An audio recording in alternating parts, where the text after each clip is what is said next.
Film की शुरुआत में हमें 70 साल के एक बूढ़े आदमी को दिखाया जाता है जो कि एक नेशनल अवार्ड विनिंग राइटर है जिनका नाम ली होता है और वो एक एनवलप से किसी किताब को निकाल रहे थे। इसके बाद हमें एक यंग राइटर जी वू को दिखाया जाता है जो कि ली का स्टूडेंट होने के साथ साथ उसका असिस्टेंट भी है, जिसे उसकी नई बुक के लिए हॉनर किया जा रहा था। दरअसल जी वू ली को अपने पिता की तरह मानता था, इसलिए वो उनका काफी ख्याल भी रखता है और साथ ही उनके घर के छोटे मोटे काम भी कर देता है क्योंकि ली अपने घर में अकेले ही रहते थे। अब एक दिन सुबह जब ली और जी वू साथ में घर आते हैं तो उन्हें घर के बाहर चेयर पर एक लड़की सोते हुए मिलती है जो कि 17 साल की एक स्टूडेंट होती है और उसका नाम योंगो होता है। दरअसल योंगो थक जाने के कारण यहाँ बैठ गई थी और फिर वहीं उसकी आंख लग गई। अब जीवो के पूछने पर बिना उसे कोई जवाब दिए ही वो वहां से चली जाती है।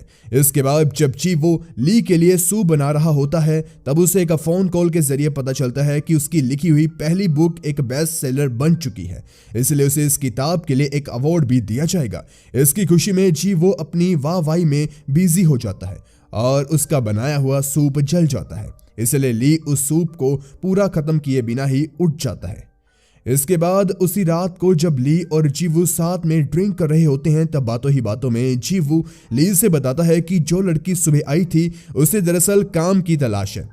इस पर ली जीवू से उस लड़की यानी कि योंगो को सैटरडे को घर पर बुलाने का कहता है, जिसके आने पर ली योंगो को घर की साफ सफाई और देखरेख का काम करने के लिए रख लेता है और योंगो भी खुशी खुशी इस जॉब को एक्सेप्ट कर लेती है।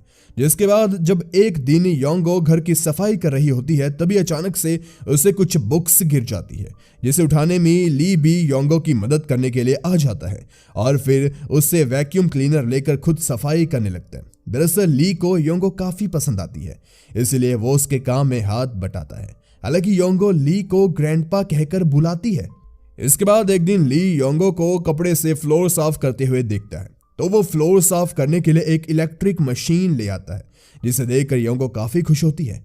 अब जब तक योंगो घर पर काम करती है तब तक ली सिर्फ उसे ही देखता रहता था। साथ ही वो योंगो से काफी सारी डीप बातें भी करता है जो कि योंगो को काफी अच्छी लगती है।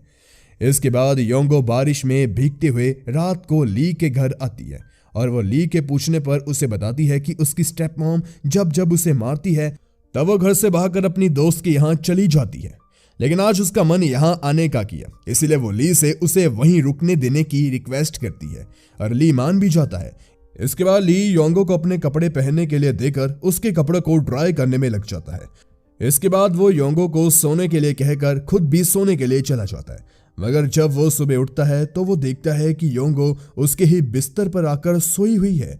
ये देखकर पहले तो वो घबरा जाता है, लेकिन फिर जल्दी वो समझ आता है कि जरूर पिछली रात योंगो ठंड की वजह से यहाँ आकर सो गई होगी। इसके बाद ली योंगो को सोते हुए देखने लगता है, तभी उसकी नजर योंगो के टैटू पर पड़ जाती है, लेकिन तभी उसे डोरबेल की आवाज सुनाई देती है, इसलिए वो तुरंत वहां से उठकर दरवाजा खोलने के लिए चला जाता है जहां जीवू आया हुआ था और फिर जीवू योंगो को ली के कमरे से निकलता हुआ देखकर चौंक जाता है।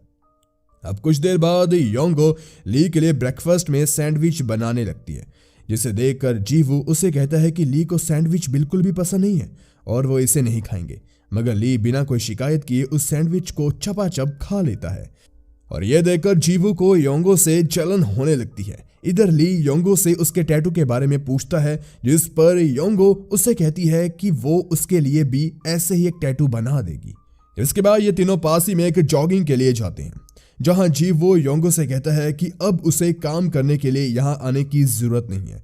तो इस पर योंगो जीवो से कहती है कि मुझे ग्रैंडपा ने हफ्ते में 2 दिन घर की सफाई करने के लिए कहा है और इसलिए उन्होंने मुझे पूरे घर की डुप्लीकेट कीज भी दे दी है। यह सुनकर जीवो योंगो से और भी ज्यादा चिढ़ जाता है और जब योंगो एक छोटे से शीशे में देखकर अपने बाल संवार रही थी तभी जीवो उसे अचानक से डरा देता है, जिससे वो शीशा नीचे गिर जाता है, जिसकी वजह से योंगो रोने लगती है क्योंकि यह शीशा उसकी मॉम की निशानी थी। इसलिए अब खुद की जान को खतरे में डालकर ली उस शीशे को लेकर आता है, जिससे योंगो ली को जोर से हक कर लेती है और कहती है कि आपने ऐसा क्यों किया, अगर आपको कुछ हो जाता तो मैं खुद को माफ नहीं कर पाती।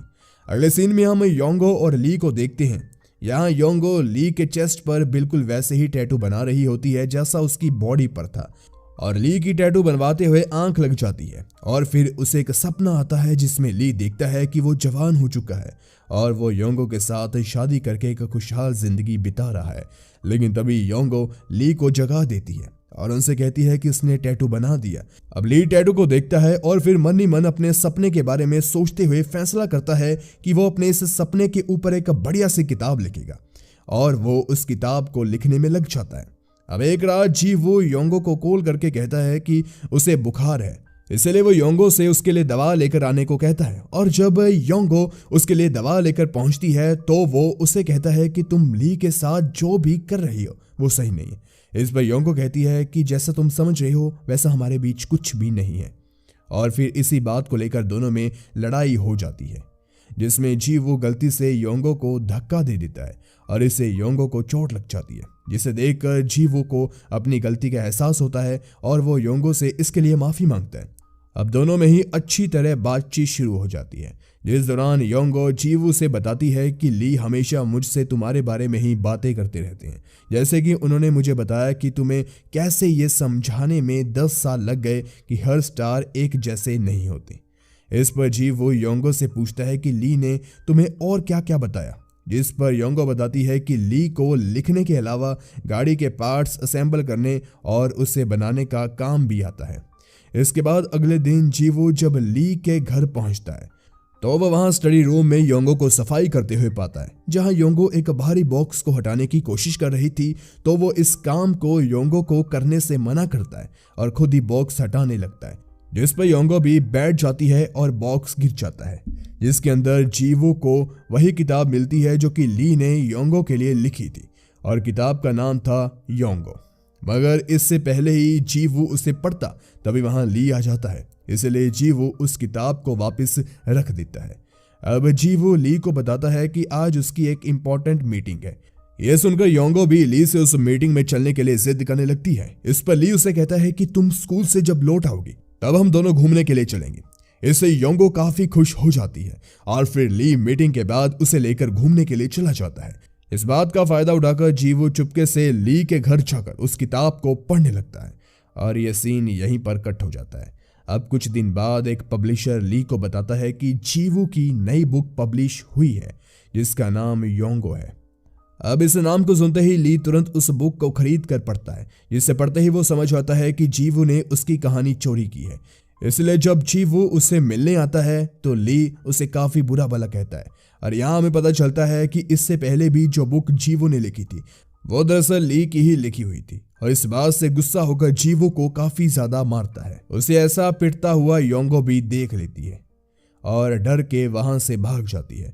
मगर वो रात को जब फिर से लौट कर आती है तब उसे जमीन पर वही बुक पड़ी मिलती है और वो समझती है कि ये बुक जीवू ने लिखी है, इसलिए वो तुरंत उससे मिलने के लिए जाती है और वो जीवू से इम्प्रेस हो जाती है, जिसके साथ ही इनके रिश्ते की शुरुआत हो जाती है। अब एक दिन ली का बर्थडे होता है जिसमें जीवू भी उसे विश करने के लिए आया हुआ था और ली भी पुरानी बातें भूलकर उसे माफ कर देता है।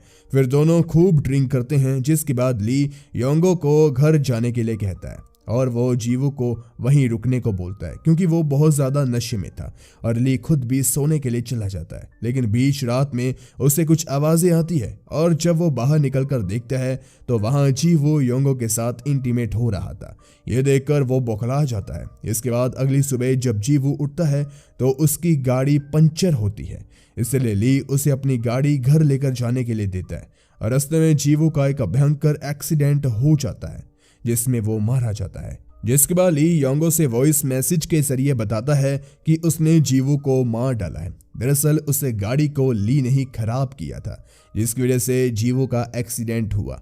इस बात को जानने के बाद योंगो एक्सीडेंट की जगह जाकर बहुत रोती है जहां उस गाड़ी को खाई से निकाला जा रहा था। अब कुछ दिन बाद योंगो को वो किताब एक लाइब्रेरी में दिखती है, इसीलिए वो उसे पूरा पढ़ने का फैसला करती है और पढ़ने के बाद उसे पता चलता है कि ये किताब जीवू ने नहीं बल्कि ली ने लिखी हुई थी, क्योंकि उसमें कुछ ऐसी बातें लिखी हुई थी जो कि योंगो ने सिर्फ ली से ही कही थी और वो ली के प्यार को समझ आती है। जिसके बाद वो ली से मिलने उसके घर जाती है जहां वो देखती है कि ली सो रहा होता है, इसीलिए वो उसे कन्फेस करती है कि इस बुक को पढ़ने के बाद उसे ली से प्यार हो गया है। लेकिन इस रिश्ते को दुनिया गलत नज़र से देखेगी, इसीलिए वो हमेशा उसे ग्रैंडपा ही कहकर बुलाएगी।